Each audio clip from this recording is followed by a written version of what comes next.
بلاول بھٹو زرداری نے کہا ہے کہ 19ویں ترمیم پاس نہ کرنے پر 18ویں ترمیم ختم کرنے کی دھمکی دی گئی تھی۔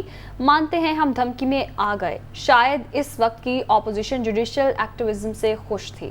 ہمارا کام آئین بنانا، عدلیہ کا کام تشریح کرنا ہے۔ جوڈیشل ریفارمز تک جمہوریت کا سفر نامکمل رہے گا، وہ قومی اسمبلی میں اظہار خیال کر رہے تھے۔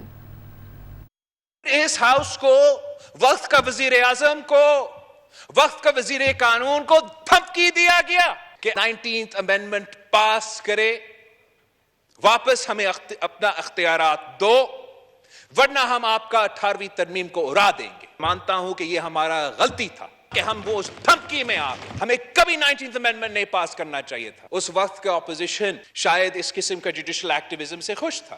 ایسے نہیں ہو سکتا ہے کہ ہم سب کے لیے ایک دوسرا آئین اور ایک کسی لاڈلا کے لیے کوئی دوسرا آئین۔ اس ہاؤس کا ذمہ داری ہے کہ ہم پارلیمان کا رول کا دفاع کریں۔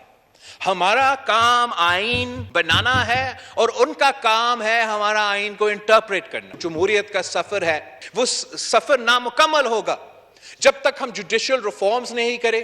طالبہ کرتا ہوں جوائنٹ پارلیمنٹری کمیٹی بنا دے، ہم قانون سازی کریں، پارلیمان پہ، ہمارا اسپیکر کے رولنگز پہ اعلیٰ عدلیہ فیصلہ سنانا چاہتے ہیں تو سو بسم اللہ، مگر ان کو پورا کا پورا ججز کو بٹھا کے فیصلہ سنانا پڑے گا۔